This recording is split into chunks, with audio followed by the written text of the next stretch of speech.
We're good? Okay. Good evening, all. Welcome to February 9th Board of Education Business Meeting. I need a motion to call the meeting to order, please. Motion. I need a second. Second. All in favor? Aye. Aye. Motion passes. We will start with the Pledge of Allegiance. I pledge allegiance to the flag of the United States of America and to the republic for which it stands, one nation, under God, indivisible, with liberty and justice for all.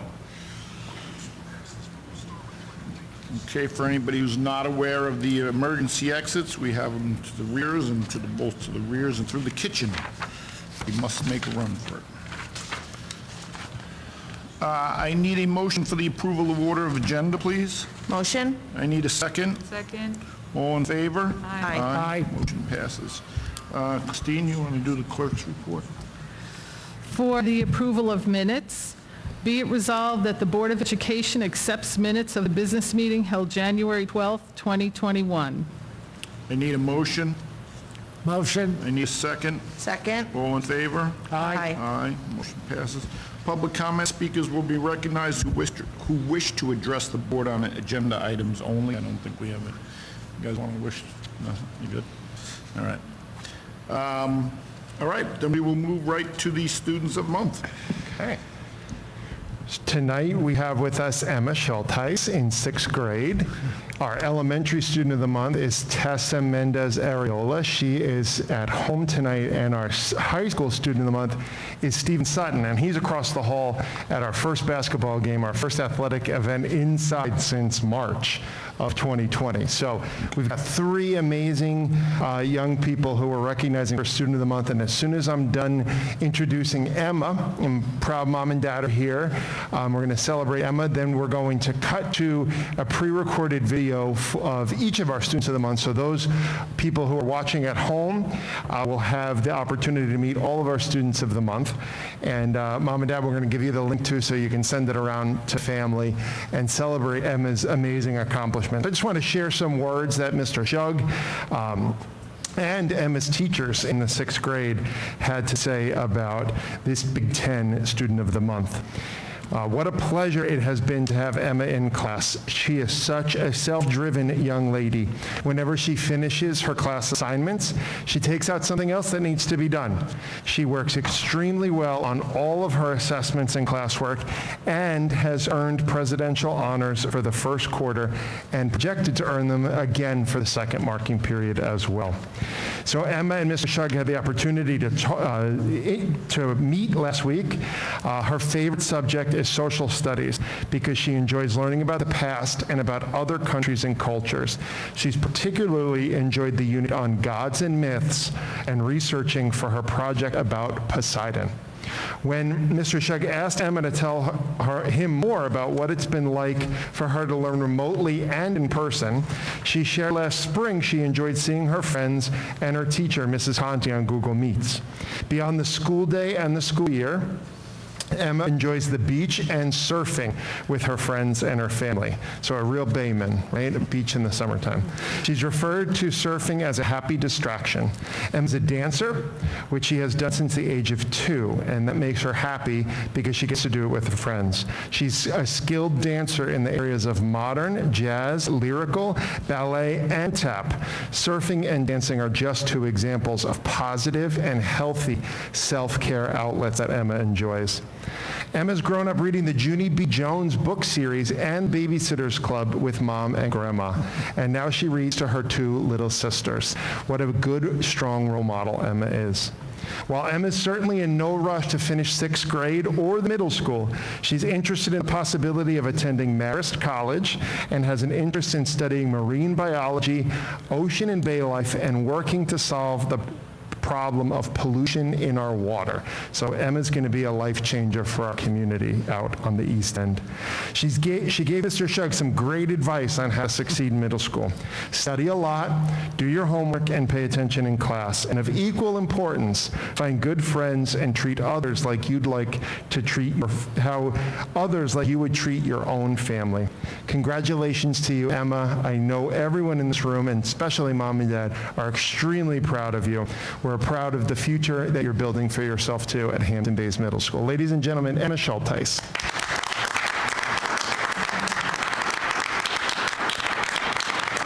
So come on up, Emma, and you get to do the Bayman bump to all of our board members. Congratulations, Emma. Here you go.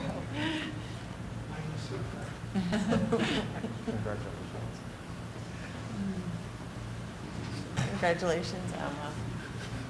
Congratulations.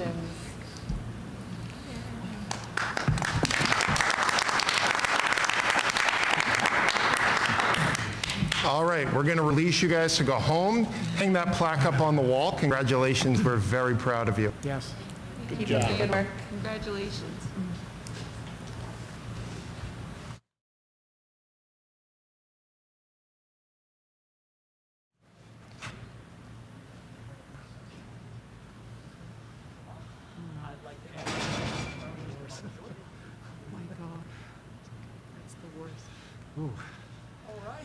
Please, a big round of applause for our January Student of the Month, Tessa Mendez Areola. Tessa. Congratulations, Tessa. Tessa is a pleasure to have in the classroom. She's a well-rounded student who is hardworking and always makes good choices. Tessa is smart, creative, and kind. She never gives up and always works to her full potential. Tessa is motivated by new topics and is always up for a challenge. She takes her schoolwork very seriously and strives to do her best. Tessa is a kind and dependable friend. She encourages her classmates and sets a great example for all. Tessa spends her time after school working on projects with her family. She's very creative and innovative. Recently, she used recycled crayons to create Christmas tree ornaments for her friends. She enjoys reading in school and at home. She has created videos of herself reading for her classmates to watch. Tessa is an absolute joy to be around. Her smile is contagious and she brings a positive attitude to our school. Keep up the great work, Tessa, and continue to strive for more. We are so proud of you. Congratulations, Tessa. It is my pleasure to introduce our Hampton Bays Middle School Student of the Month for January, 6th grader, Emma Schulteis. Congratulations, Emma. Thank you. Emma is a member of our Big Ten 6th grade team. This is what Emma's teachers had to say about her. It is a pleasure to have Emma in class this year. She is such a self-driven young lady. Whenever she finishes a class assignment, she will take out something else that needs to get done. Emma does extremely well on all of her assignments, assessments, and classwork. She earned presidential honors quarters 1 and is projected to earn them again for quarter 2. During our interview, Emma shared even more with me. Emma's favorite subject this year is social studies because she enjoys learning about the past and about other countries and cultures. She's particularly enjoyed the unit of gods and myths and researching for her project about Poseidon. When I asked Emma to tell me more about what it's been like for her to learn remotely and in person, she shared that last spring she enjoyed seeing her friends and her teacher, Mrs. Conti, on Google Meets. Beyond the school day and school year, Emma has enjoyed time at the beach and time surfing with friends and family. She referred to surfing as a happy distraction. Emma also dances, which she has done since the age of 2, which she says makes her happy because she does it with friends.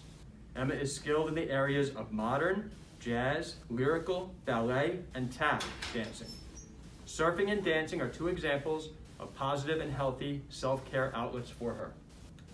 Emma has grown up reading Junie B. Jones books and the Babysitter Club series with her mom and her grandma. And now she reads to her 2 little sisters. What a strong role model she is. While Emma is in no rush to leave 6th grade or middle school, she is interested in the possibility of attending Marist College and has an interest in studying marine biology, ocean and bay life, and working to solve the problem of pollution in our waters. Emma gave some great advice on how to succeed in middle school. Study a lot, do your homework, and pay attention in class. And of equal importance, find good friends and treat others like you would treat your family. Congratulations, Emma, on this latest accomplishment. You have a bright future, and you should be proud of who you are and who you're becoming. Congratulations. Thank you. All right. Hey, good evening, Mr. Clemenson, Mr. Springer, and all the trustees on the Board of Education. I am standing here this evening with Senior Alvaro Mijangos, who is the December Student of the Month. We're really excited to present Alvaro as our Student of the Month. We got some pretty great things happening in his world. He's been a member of our Leo Club, our Thespian Society. He's got a lot going on in terms of college right now. We've got open applications to Binghamton, Stony Brook, RIT, Buffalo, Adelphi, Cortland, Oneonta, and more. And we have a really interesting major in mind. Alvaro is looking at a major in chemical engineering. Hopes to play a role in the discovery of a new atom, and hopefully in research in the terms of vaccine development in the future. So we've got some amazing things going on here. Alvaro is going to leave Hampton Bays in June and make us all very, very proud. So congratulations, Alvaro. Great job.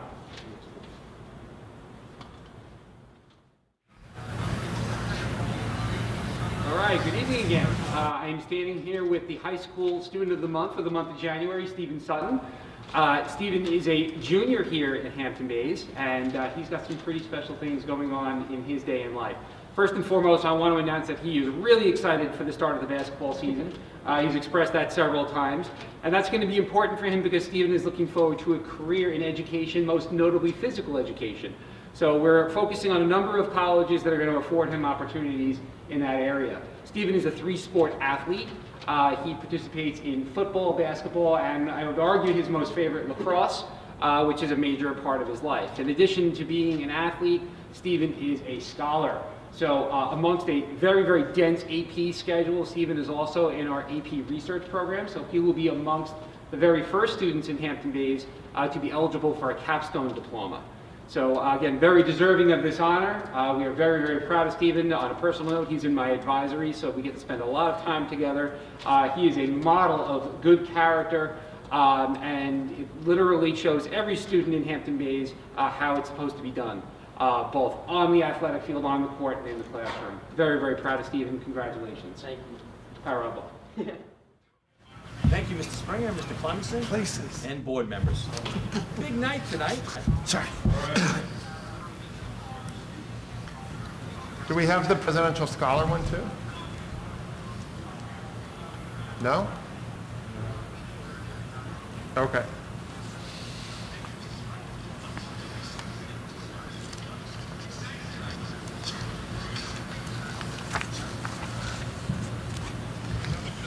We just lost, we just lost Okay, we're back. Okay, congratulations to our Students of the Month. Tomorrow, we are going to have live on, or not live, but we will post tomorrow morning on our Facebook a video honoring Alexis Phillips, who is a senior at Hampton Bays High School, who is one of 5 New York State nominees for Presidential Scholar. It's a United States Department of Education award that is granted by the Secretary of Education. That Alexis was nominated by Assemblyman Fred Thiel and chosen as one of 5 representatives from New York State by Education Commissioner Betty Rosa. We put together a highlight film of Alexis, and we're going to share that widely with the school community tomorrow. We look forward to recognizing Alexis, having her to a board meeting to meet our board, and we are extremely hopeful that she will be chosen as a United States Presidential Scholar as well. And we'll know that later in the spring. She put together an application package and had to send that down to Washington this month. So congratulations to Alexis as well. Such a great honor to celebrate. So thank you, Mr. Springer. Okay, congratulations again to all, but I'm going to put it right back to you, Mr. Clemenson, because it is your presentation and report time. Okay. Just how I like it. Back with the microphone. Yep. No figure. Okay, I'm going to take this off so I'm not leaning. Welcome to board members. Welcome to February, to the folks at home who are tuning in live stream. A couple of items to report on tonight. As we go to our first slide, an enrollment update on where we are. So we have an annual look back now from February 2020 to where we are today. We have 2,030 students in grades K through 12. So we had been anticipating about 2,000 students prior to the pandemic.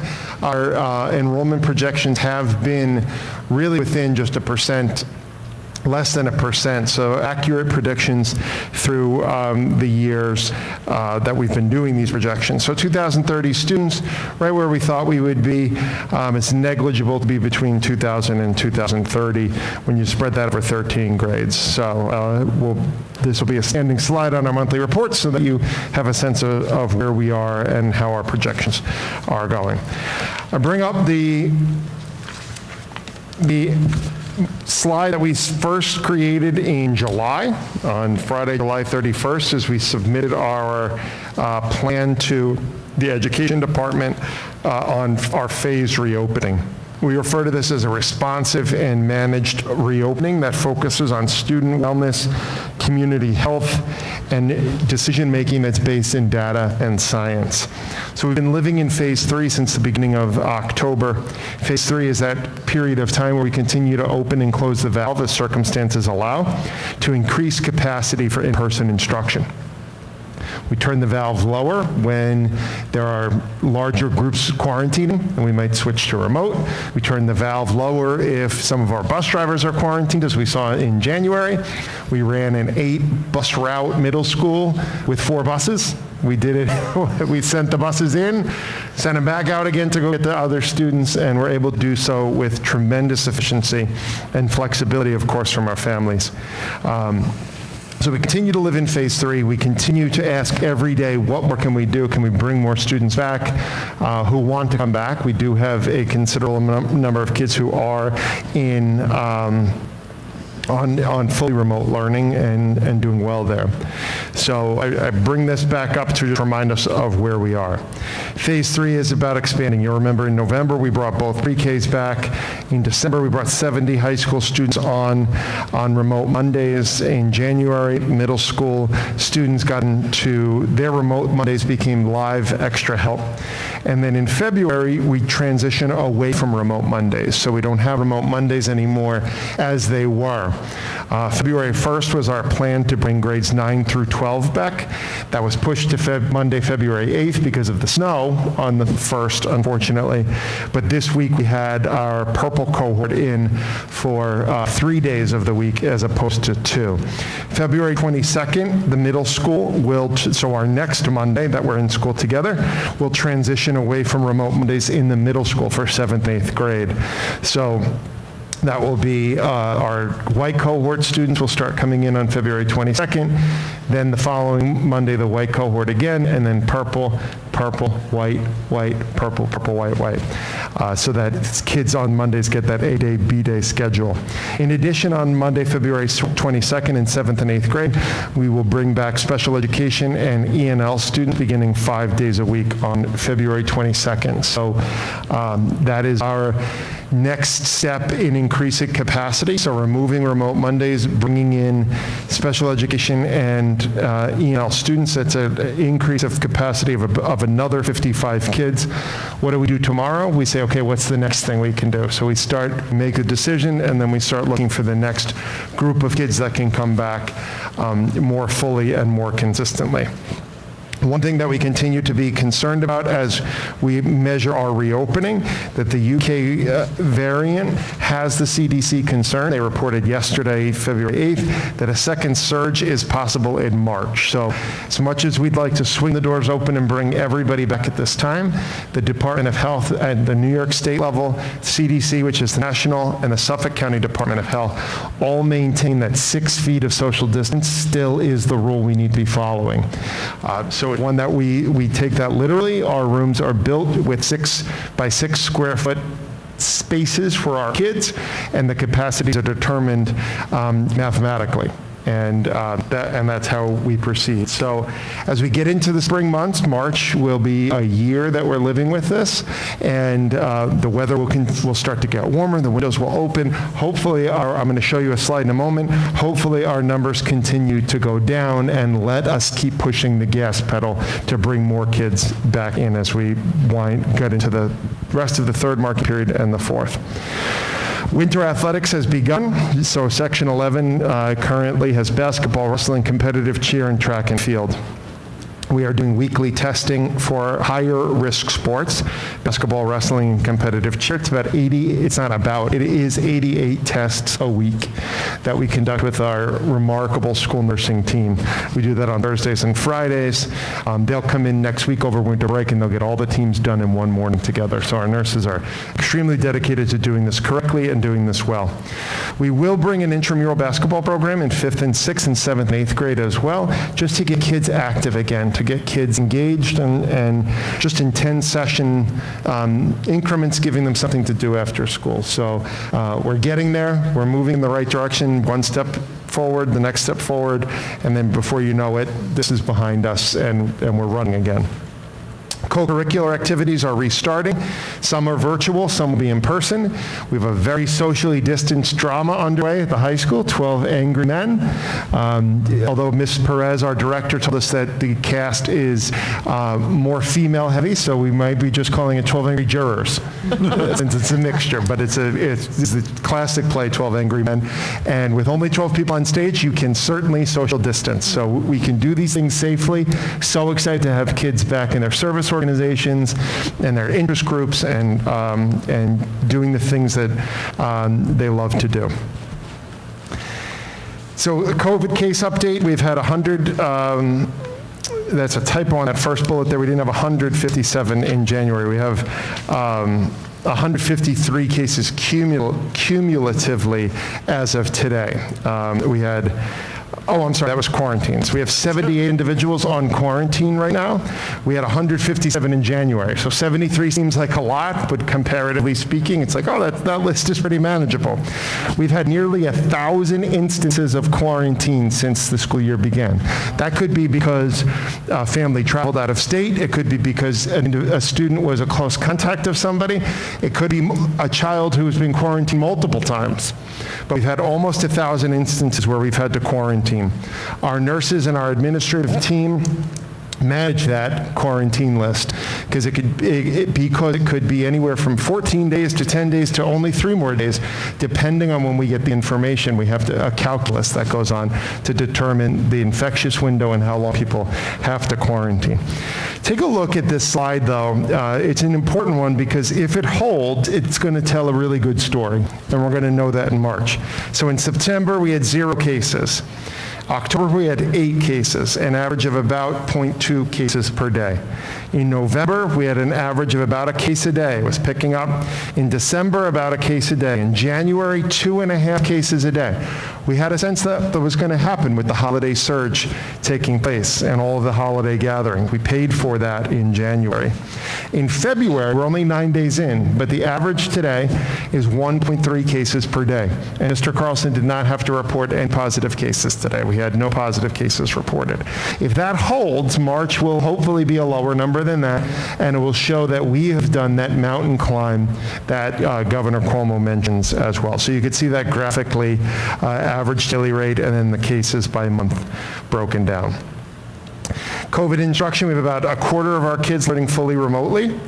Our protocol reminders remain the same: 10-day quarantine for close contacts, 10-day isolation for positive cases. If there's a pending test in a household, everybody stays home. 6 feet of space, like I mentioned, continues to be the gold standard for pandemic protocol. COVID testing, we have a weekly testing requirement for athletes, as I mentioned. They're provided at no cost to us by the Suffolk County Department of Health. There's no current testing requirement for the at-large population in the school district right now. We did that in November. That model has evolved. The yellow zones and red zones and orange zones don't exist as they did at that time. So we don't, if we do have a testing requirement at some point, we are trained and ready and prepared to do that. This is, for the most part, a duplication of the January slide regarding vaccinations. We continue to be in 1A and 1B. Multiple millions of people in New York State fall into 1A and 1B with dosages not nearly meeting that number, not nearly meeting that demand. The reality is there are just not enough doses for millions of people who want them. So we are running in a lot of directions as fast as we can. Number one, we have applied to be a pod, point of dispensing, submitted that paperwork to Suffolk County 2 weeks ago. The missing piece is dosages. So if we are told at some point there will be enough dosages for you to open up a site like Jones Beach, it won't be quite as massive as that. We would open at Hampton Bays Middle School, and it would be community run. It could be a Saturday. It could be after school. Okay? All of those details are yet to be determined because we don't have the specifics of dosages. Of course, it's time sensitive, so you don't know that you're going to get it. You just have to be ready to respond, like St. Rosalie's. I threw that up there, that picture of me on News 12 there, not because I like to look at myself, but to clear up any confusion. The school did not open that site. Stony Brook Southampton Hospital did. I received a call from News 12 that said, would you come on down and talk about the value of having more consistent vaccination locations in Suffolk, on the east end of Suffolk County, on the east end of the island. So I ran up from school right up to St. Rosalie's and was happy to send that message. We are ready as soon as the supply chain is dependable enough to bring more dosages out here. We're ready to do the work and get our community vaccinated for those who want to be vaccinated. So number one, we have applied for a pod. Number two, there are pop-up pods that happen, like St. Rosalie's. So we tell folks, if you're interested in being vaccinated, you go to the Department of Health website, there's an Am I Eligible tool, you just check it. You have a couple minutes, you just check it. One might pop up. Even St. Rosalie's didn't know a week before that we're going to have this opportunity. When the truck with dosages arrives, the goal is just get them out. So that's frustrating to a lot of people. It's frustrating to some of the seniors who are in phase 1A and 1B who aren't as quick on a smartphone saying, grabbing appointments. That's why we're running in this direction fast to be a point of distribution so that there isn't that stress of getting a vaccine appointment if somebody wants one. Secondly, or thirdly, concerted groups with access in school. So we're taking groups of people as a county, and as vaccine becomes available with key partners, Suffolk County or a hospital, we were able to vaccinate on the East End through Stony Brook Southampton, occupational therapists, physical therapists, speech therapists, social workers, psychologists, and school nurses. Got that chunk done for the whole South Fork, Stony Brook Southampton Hospital. We thank Bob Challoner and Robert Ross for that. Secondly, Suffolk County over winter break next week will vaccinate special education teachers, aides, special ed aides, and teacher assistants. So the next group of what Suffolk County has defined as individuals who work consistently in close proximity to children, to other people. We can make the case that every single educator, bus driver, custodian, kitchen staff, clerical, security guard, everybody can make a very strong case that they need the vaccine now. There's got to be an orderly way to do it, and someone's got to be first in line. So we're going to start with special education teachers. So our special ed teachers, everybody has completed a survey for us, so we know the people who are interested on our staff who want a vaccine if it becomes available. So if we're told, Lars, there's a certain number for your staff, I know the list I can go to say, go get that done. So we keep whittling away at it like that. At the same time, that number goes down. We hope that the supply goes up and that we can get it all done in one day. So we'll keep doing that, working with primary care, Long Island Urgent Care, other local doctors. If they have the opportunity to order vaccines, we have let them know we are interested in being a partner with them. So we've we've set the bait, as our fisherman, heritage tells us. We've set the bait, now we wait. Okay, so we have lots of irons in the fire ready to do this work when it's time. Tonight on your agenda, you will approve the calendar for 21-22 school year. We're already to that phase. A couple of points that for Mr. Luce, if anybody has questions, you can ask him. We are also appointing an external auditor tonight. We advertise that in our paper of record, the Southampton Press. That's required by law every 5 years. We had one return on that request for proposal, and that's Cullen and Danowski. They are our current internal auditors, so we'll continue to work with them based on tonight's recommendation. The state comptroller issued a fiscal and environmental stress report. Hampton Bays was again given a fiscal stress designation of no designation. That's a good thing. And thanks to Larry and the careful management and guidance from the board on making sure that we're maintaining our fund balances and our reserves, coming in under budget, staying under the tax cap year after year. We do have an environmental stress factor of 23.3. Still results in no designation, but that calculation of our percentage of economically disadvantaged students and our E&L students, those are environmental stressors that could impact fiscal strength because those services cost more. Right? Still, it's just something to keep on the radar. We know that. That's not news to us. It still results in a designation of no designation. We completed our lead testing in water in October. The results were posted in January as soon as we received them, posted to the website in accordance with law. Water sources with any actionable level. There were only several sources here in the high school that were reported with an actionable level. They're non-potable sources to begin with, and they've been marked. Testing is completed every 5 years now, although there is legislation pending in Albany right now that would call for annual testing. It is an expense. It's obviously an important thing. We don't want lead in our water, so we'll follow the law however it shakes out. The law right now is every 5 years.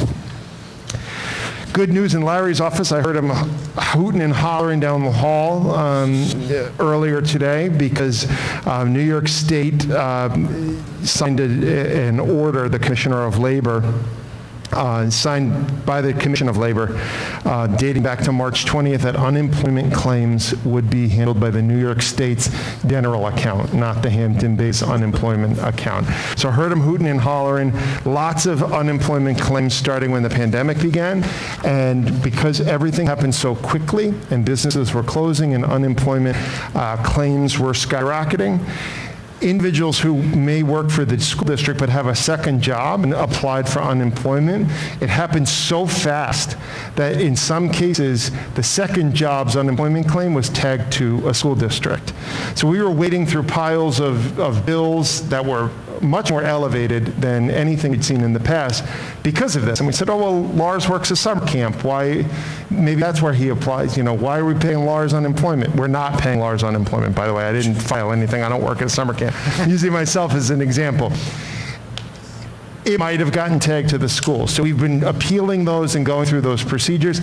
All of that is absolved now. So that's good news out of the business office. And I thank you to New York State for handling that for localities like schools. As we look ahead to the budget, we had an increase of 4.7% in our state aid. This does include federal stimulus money. So as Larry reported last month,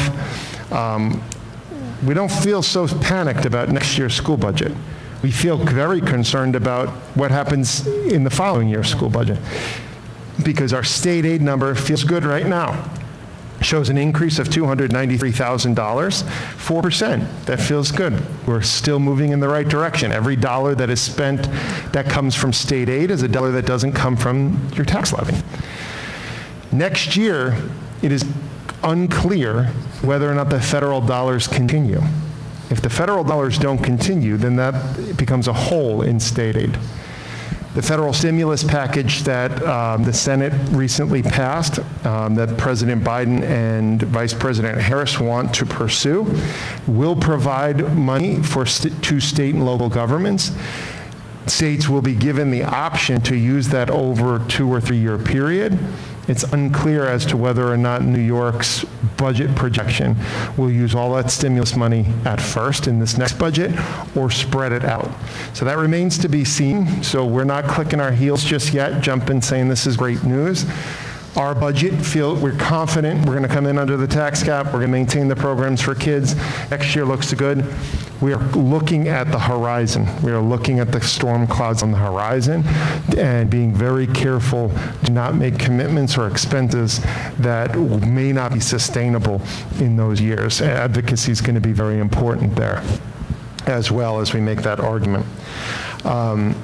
The last time this happened was 2008, 2009, and then the state enacted what was known as the GEA, the Gap Elimination Adjustment. So they would take money back from school districts.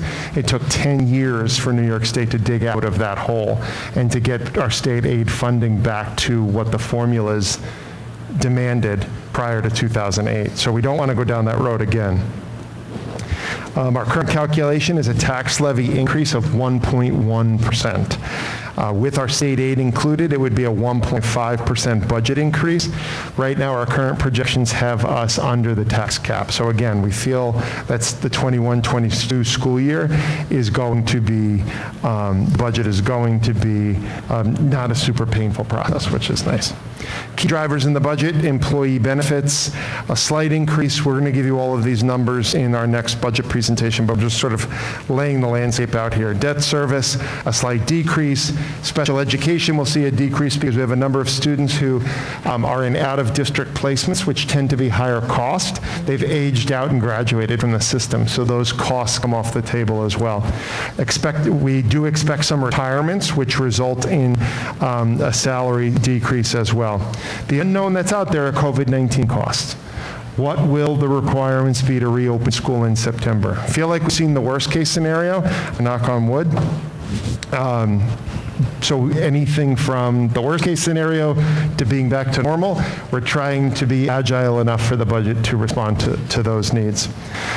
Looking ahead in the budget process, we can't yet identify what the school budget vote process and Board of Education vote process is going to look like. Last year it was 100% absentee ballot. Then we had the general election, presidential election in November. That was absentee ballot without the need to explain why. If you just requested one, you got one.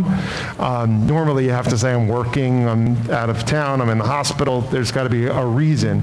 The pandemic adjustment said if you just don't feel comfortable coming in, you can request a ballot.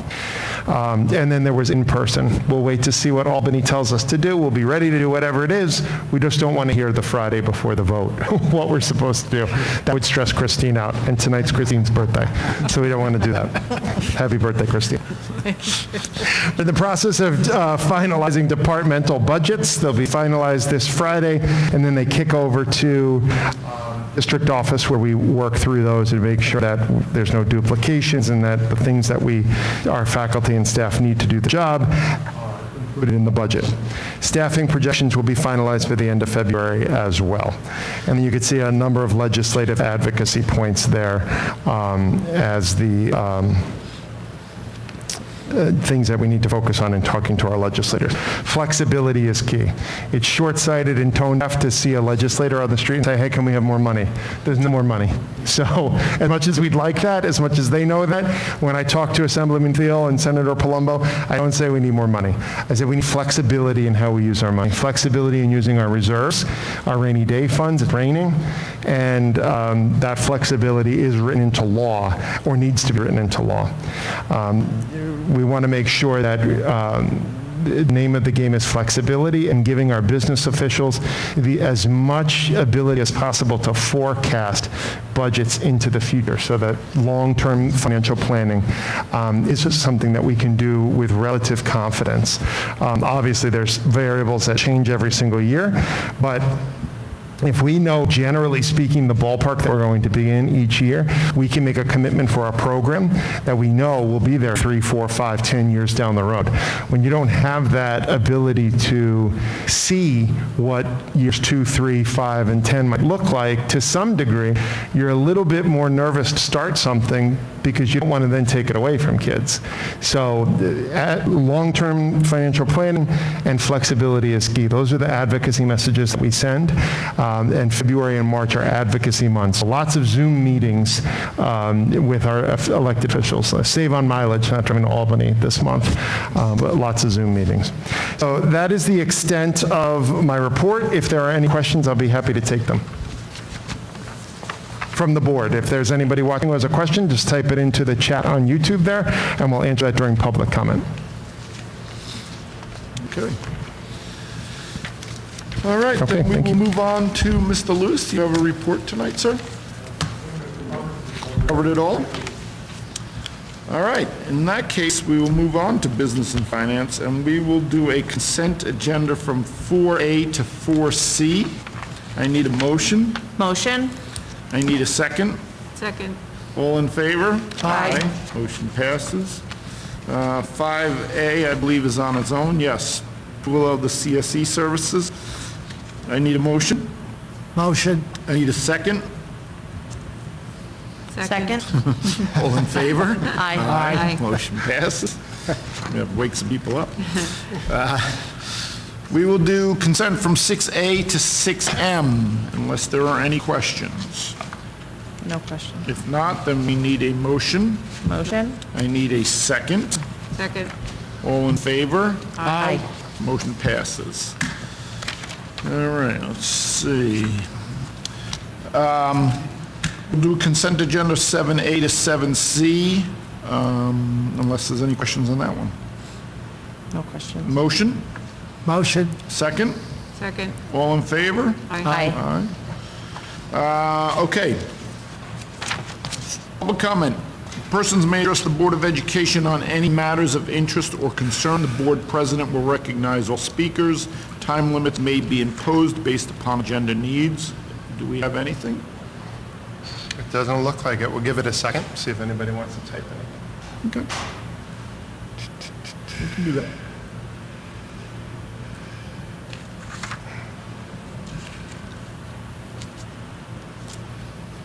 There's a delay anyway, right? Yeah.